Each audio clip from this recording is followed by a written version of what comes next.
La clôture du meeting 2019 a fait la part belle aux dames et demoiselles en ce dimanche 25 août à Viseo. Sur les 7 courses du jour, elles en ont remporté 4, dont un doublé de Charlotte Pritchard.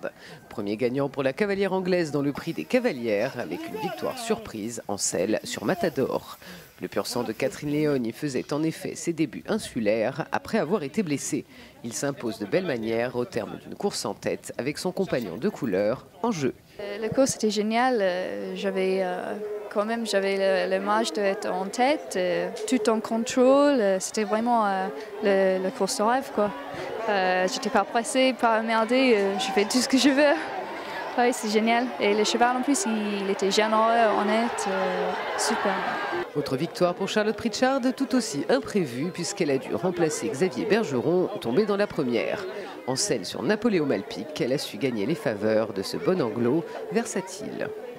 Oui, non, l'entraîneur, elle avait prévu que le cheval était capable de pas envie d'aller, mais voilà, j'ai monté comme ma fille, j'ai tiré dessus un peu, il a pris moral, et voilà. Oui, les Anzas, c'est super, c'est une petite hippodrome avec tout le monde, donc il y a toujours une bonne ambiance. Juste un grand merci à tout le personnel qui a fait possible ce voyage.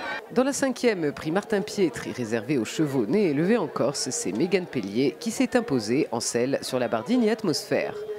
La grise renoue avec ses bonnes performances après un petit passage à vide. Elle devance le Saraïs Fort Commander qui revient lui aussi après un début d'année en demi-teinte. Dans le dernier tournant, Atmosphère est encore à l'arrière-garde alors que la lutte s'amorce devant entre Fort Commander et la Palombagia. Tandis qu'Hydromel cède, les deux leaders se détachent. La Palombagia va chercher un meilleur terrain à l'extérieur quand Atmosphère arrive à droite de Fort Commander. Les deux chevaux font un dernier effort et la jument l'emporte d'une petite longueur. La Palombagia termine 3e et Beldafa prend une bonne 4e place à la corde. La 4e victoire féminine du jour revient à Ingrid Metzmaker au sulky de Delouli. Lui aussi faisait ses débuts sous ses nouvelles couleurs, celle de Jean-Jacques Fiesque. Une épreuve sur la courte distance de 2200 mètres, mais où il fallait aussi avoir du fond dans une piste profonde et hachée.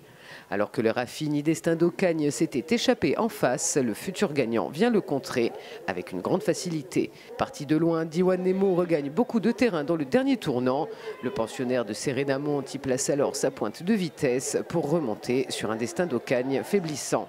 Mais loin devant Delouli, qui a les oreilles pointées depuis le début de la ligne droite, se dirige vers le poteau en roue libre. Diwan Nemo finit bon 2e. Destin d'Ocagne, qui avait suffisamment d'avance, décroche la 3e place de nombreuses longueurs devant Captain Best, qui n'a pas démérité lui non plus. Plus de peur que de mal dans les poulains, où une chute est survenue dans le dernier tournant. Lorca Malpic, qui a glissé en sortie de virage, a entraîné El Boy di Calisté. Les deux poulains étaient revenus de l'arrière-garde recoller les leaders au bout de la ligne d'en face. Animateur de la course, le gris Golden d'Or a quant à lui été relayé par Foxtrot du Pecos, qui a pu faire ses débuts après une tentative avortée la semaine précédente. Encore très vert, le poulain de Gilles Lec a montré un beau potentiel, mais ce n'était pas suffisant face au plus expérimenté Golden d'Or, déjà gagnant par 2 fois et qui portait 6 kg de plus que son dauphin. Pas perturbé par la chute de ses adversaires, le gris s'est équilibré pour filer droit vers le poteau en gardant de la réserve. Foxtrot du Pecos termine à une petite longueur, loin devant Valink, gêné par la chute de ses concurrents.